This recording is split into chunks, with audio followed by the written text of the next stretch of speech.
Corte Especial do STJ confirma que o Tribunal de Contas da União ele pode prosseguir com a apuração contra o Deltan Dallagnol, né, o ex-deputado federal. Professor, mas o que é que isso tem a ver? Bom, esse caso aqui é bem interessante porque ele trata da suspensão de segurança. Professor, eu não estou entendendo, eu quero entender melhor esse Instituto de Suspensão de Segurança de liminar que cai muito nas provas. E esse caso aqui do Deltan Dallagnol, ele esmiuça e ele aprofunda muito essa técnica que é importante para a gente decidir a relevância desse assunto. Como assim, professor? Vamos começar aqui entendendo esse caso que repercute no meio jurídico. O STJ, ele confirmou, veja, que o Tribunal de Contas da União, ele pode continuar investigando o ex-procurador do MPF, Deltan Dallagnol, sobre o recebimento de 2.800.000 em diárias durante a chamada Operação Lava Jato. Ah, professor, então quer dizer que a gente está falando de um aspecto aqui político? Não, a gente está falando de um instituto jurídico,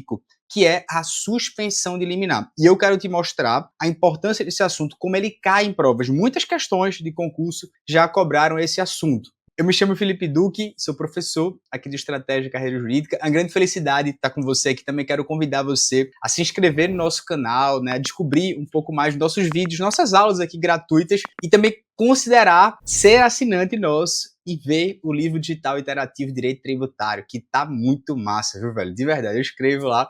A gente também tem muitas coisas no blog de estratégia, que também nossos vídeos são bem legais. Por favor, se inscreve e comenta aqui pra gente continuar esse projeto. Tá, mas aqui o que nos interessa novamente é o aspecto jurídico e não político. O que aconteceu? A União se valeu do instituto chamado suspensão de liminar. A União, ela pediu ao STJ para suspender uma decisão da Justiça Federal que tinha paralisado a investigação do Tribunal de Contas da União. E ela conseguiu. Então esse caso, ele é perfeito para a gente entender como é que funciona esse importante instituto processual que protege o interesse público. Então vamos dissecar aqui todos os aspectos. Primeiro, qual é a conceituação fundamental desse assunto? Professor, o que é uma suspensão de liminar? Veja, a suspensão de liminar é um instituto ou instrumento processual excepcional que permite que as pessoas jurídicas de direito público e que também, por exemplo, o próprio Ministério Público, eles requeiram ao presidente do tribunal competente que suspenda a execução de algumas decisões judiciais quando estas decisões judiciais elas causem grave lesão à ordem, à saúde, à segurança ou à economia pública. Então pense assim, imagine que um juiz ele concede uma liminar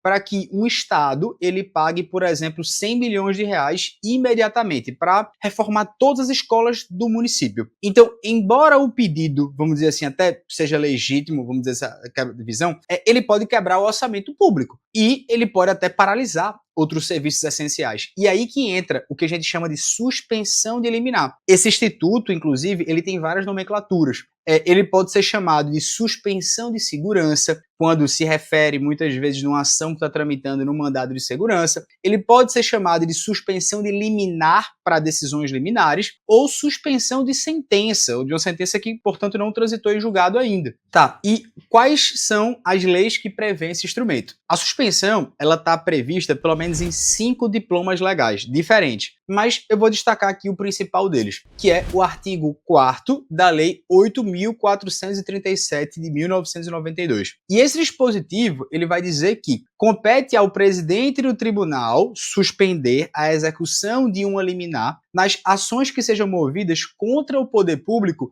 quando há um manifesto interesse público ou, então, de certo modo, uma flagrante ali legitimidade. E aqui a gente tem um ponto crucial. A decisão ela deve ter sido proferida contra o poder público. No caso do Deltan Dallagnol, a União estava pedindo para continuar uma investigação que tinha sido judicialmente paralisada. Ou seja, havia uma liminar que suspendia uma atividade legítima do Tribunal de Contas da União. E isso, na opinião da União, causava uma lesão à ordem pública. Agora perceba, os requisitos eles acabam sendo praticamente cumulativos. Você tem que ter uma ação contra o poder público, você tem que ter ali um manifesto de interesse público, ou então uma flagrante ilegitimidade, e também, de alguma maneira, tem que ter um risco, né, de lesão à ordem, à saúde e à segurança pública. Tá, professor, e quem é que pode pedir essa suspensão de liminar? Bom, a lei vai estabelecer um rol específico. Ela fala da União, Estado, DF, município, as autarquias e fundações públicas, também porque são pessoas de direito público, e também o Ministério Público. Mas aqui, uma pitadinha de jurisprudência, porque o STJ ele reconhece legitimidade, inclusive, para pessoas jurídicas de direito privado, desde que elas prestem um serviço público, desde que elas atuem na defesa de um interesse público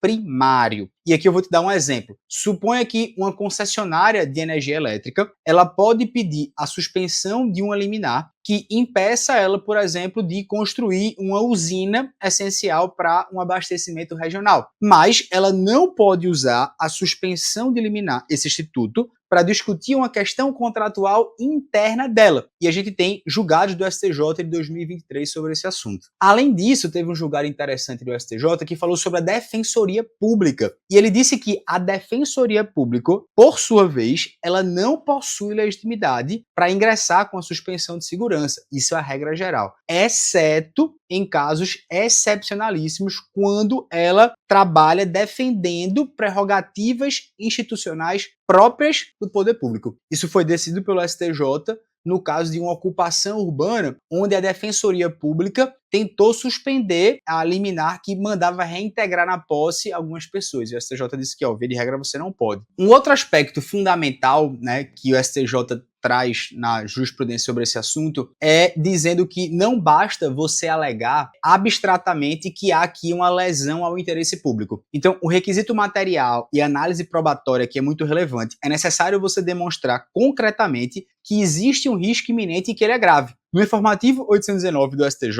o STJ rejeitou um pedido do Estado do Paraná que juntou apenas uma petição inicial de uma ação civil pública e disse que havia aqui uma decisão que, enfim, causava uma lesão grave para o Estado do Paraná. O STJ disse claramente, olha, não há como falar em suspensão de segurança quando inexiste nos autos, quando não há nos autos, qualquer documento que evidencie concretamente que há uma grave lesão à ordem econômica. Isso aqui é importante, porque a suspensão de segurança, e o STJ e o STF já decidiram várias vezes sobre isso, não pode virar um sucedâneo recursal. Não pode querer fazer, às vezes, de um agravo de instrumento, de uma apelação, porque o STJ, em regra, os tribunais, eles não vão analisar o mérito da decisão a ser suspensa, apenas se ela causa efetivamente uma lesão aos bens jurídicos protegidos. Então, ele não entra propriamente no mérito, ele tenta ver se o mérito tem uma certa fumaça do bom direito, mas ele não substitui um agravo de instrumento, uma apelação, por exemplo. Então, ele não tem um completo ingresso no mérito. No caso do Deltan Dallagnol, o ministro Humberto Martins, ele foi muito claro. Ele falou, olha, aqui há uma lesão à ordem pública porque está se obstando, está se impedindo o funcionamento autônomo e independente da atividade fiscalizatória do Tribunal de Contas, sem uma demonstração inequívoca que há uma ilegalidade. E aqui eu vou abrir uma linha para apresentar essa questão para você aqui, que foi bem interessante falando sobre isso. Qual é a natureza jurídica da suspensão de segurança? E aí, veja, nessa questão aqui que eu estou trazendo aqui para os senhores, é uma questão de 2024, que saiu, né, no concurso da CAU, melhor dizendo, né, de advogado da União. Quer dizer que não foi de advogado não, você está vendo aqui, desculpa, né? Mas ele diz assim, a suspensão de segurança possui natureza jurídica de recurso. Isso aqui está errado, a suspensão de segurança não tem natureza jurídica de recurso, tá? Tanto que ela não pode servir como sucedâneo recursal. E aí perceba, um grande limite da suspensão de segurança é que a gente não pode usar ela a qualquer momento sem que o processo, pelo menos, esteja ainda em trâmite. E aí, por exemplo, a gente traz uma questão aqui para vocês que foi cobrada pela FCC em 2021, da Defensoria Pública do Amazonas, que a alternativa errada dizia que a suspensão de liminar pode ser demandada a qualquer momento, inclusive após o trânsito em julgado da decisão que se pretende suspender. E aqui está o erro, né? A decisão, ela não pode ser após até o trânsito em julgado, ou seja, a suspensão liminar não pode ser manejada depois do trânsito em julgado. Esse aqui é o equívoco da questão, beleza? E aqui um grande resumo, né? O STJ, ele vem adotando uma postura rigorosa na análise dos pedidos de suspensão, exigindo primeiro que haja uma prova concreta da lesão alegada, para que você não utilize o instituto como um recurso disfarçado, e depois a restrição da legitimidade, há sempre a interpretação restritiva do rol de legitimados, admitindo exceções apenas quando comprovado o interesse público primário, e o terceiro é, de certo modo, um combate ao uso protelatório. Técnicas que você faz com que você tenha a extensão dos efeitos para evitar liminares sucessivas sobre o mesmo objeto, foi utilizado no caso Deltan Dallagnol. O STJ foi rigoroso, ele via que havia realmente uma lesão à ordem pública se paralisasse o processo do TCU, uma vez que o processo do TCU só estava investigando. Então ele está fazendo a atividade dele e geraria um efeito multiplicador. Então fica de olho nisso, espero que você tenha aprendido. Se você curtiu aqui, comentou, fico muito feliz, espero que você não erre isso aqui mais em provas, beleza? Vamos lá.